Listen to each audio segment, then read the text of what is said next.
Hi, I'm Francesca and this is Law of Attraction Changed My Life. This week I want to talk about when the law of attraction goes wrong, which, trust me, for all of us at some point it does.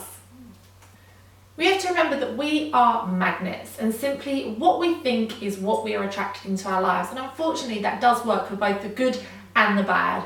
I am definitely guilty of using the law of attraction to attract bad things to me. Sometimes they've been really big things and sometimes they've been little tiny things, but you have to take the positive from it, of course, because we are law of attractioners.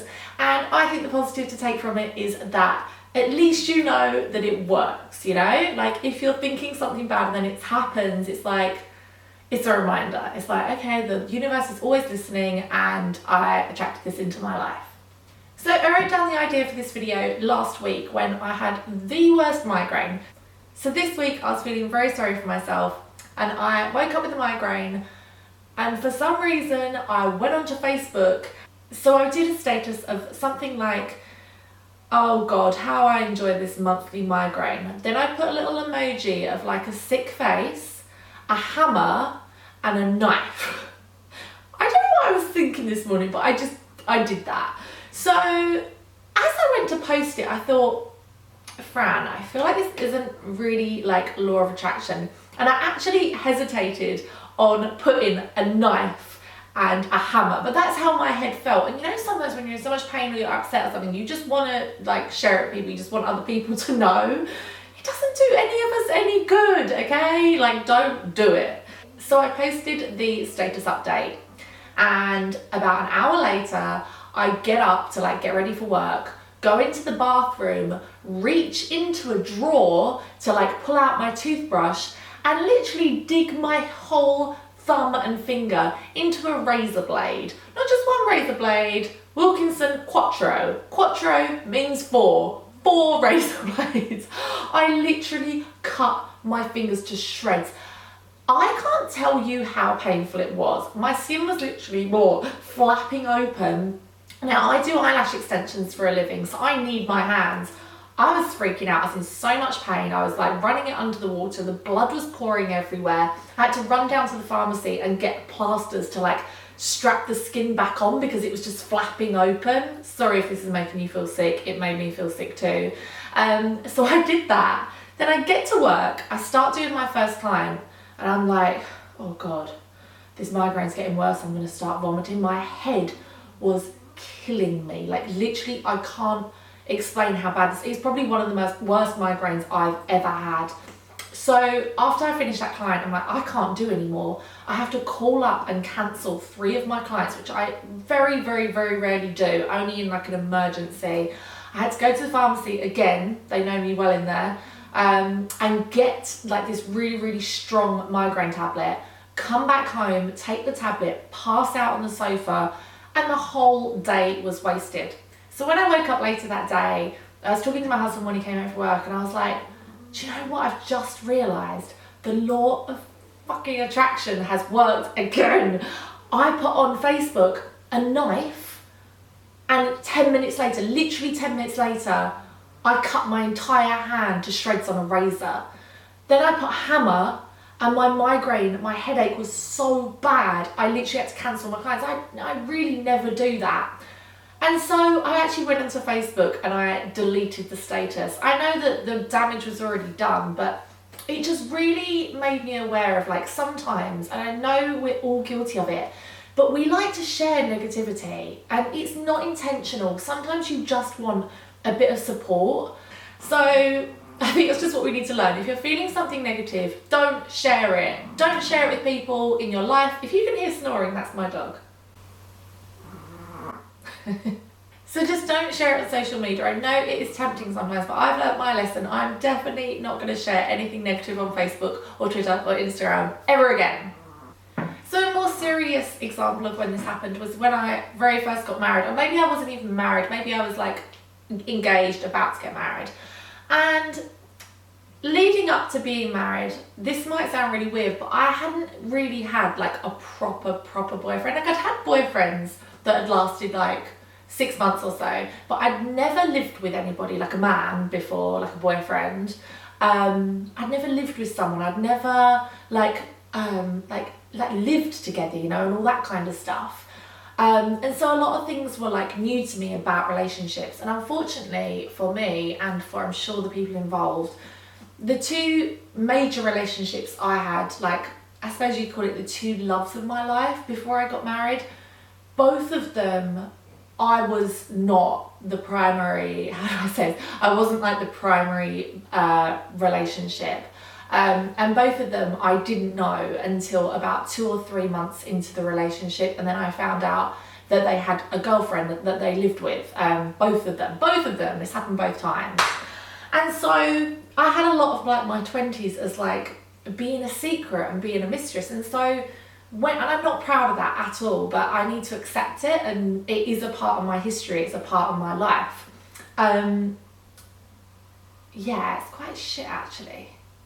So anyway, when I got married, I found myself being on the other side of that, and I actually found that really, really difficult to deal with. And instead of focusing on the positives of our relationship, of which there were many, I started to focus on all of the negatives and all of the things that could go wrong. And because I had been in relationships where I'd seen that side of things, where men do cheat and they're sneaky as fuck and they do all these devious things, I just was letting that infiltrate into my daily life and into my thoughts constantly.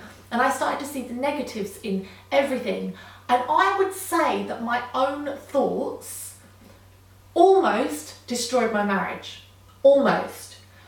It was overwhelming. And as my husband says, a lot of these things are a self-fulfilling prophecy. Try saying that when you're drunk. A self-fulfilling prophecy. And if you keep saying it, it happens. And I would say we reached the point where we did almost divorce in the first year of marriage, because I had so much baggage and so much emotional issues that I was bringing into that relationship. That's when the law of attraction really actually helped me. And that's why I'm like so passionate about the law of attraction, because everything that I hold dear to me in my life, like my career, my home, my husband, my life, my friend, everything, I feel like I owe it all to the law of attraction. And that's why I am so passionate about like sharing it with you guys and sharing it with as many people as possible. And I don't care if like not many people even watch these and stuff. I just feel like you need to give something back. This is totally going off topic now, by the way. But yeah, that's my point. What was my point? Get back to the point, Fran. Oh yeah, so anyway, so the law of attraction really helped me save my marriage, and I started reading Jack Canfield's The Key to Living the Law of Attraction, and I just thought, you know what, Fran, this has worked for you so many times in the past. Apply it now. This is important. You need to get this done.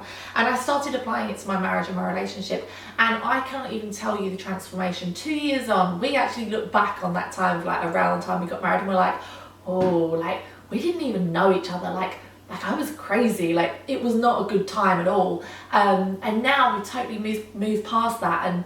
And yeah, that's in a very non-articulate way, I just wanted to say to you that, you know, when the law of attraction goes wrong, I'm not just saying, you know, you'll put a knife emoji on Facebook and then you'll rip your finger to shreds 10 minutes later. It can also be a longer process where you've got continuous habitual thoughts over a period of months, and it can break down something really, really solid, such as a job or a relationship. And so just really be aware of that.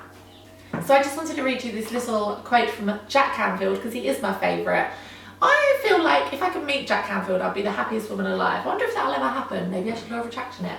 So this is from The Secret. I have probably, at the moment, I think 8 copies of this. Every time I see it at like book fairs or boot sales, anything like that, if I see The Secret for sale, I always buy copies, because people are always taking them from my house. I have so many on loan, I swear to God. That's what you should do. Buy copies of The Secret or Law of Attraction books just when they're cheap, even if you already own them, and then gift them to people, or like leave them on the tube with a note inside. Ooh, let's do that. Anyway, so Jack Canfield says, it's okay to notice what you don't want, because it gives you contrast to say, this is what I do want. But the fact is, the more you talk about what you don't want, or talk about how bad it is, read about that all the time, and then say hey, how terrible it is, well, you're creating more of that. How true, Jack. Thank you very much for your wisdom. And it is true. He's right. It's good to notice what you don't want, but then use that to gain a contrast. So it's like, I don't want to be late for work today. You're going to be late. So it's like, oh, I do want to be early for work every day. So use it as a contrast and then move on.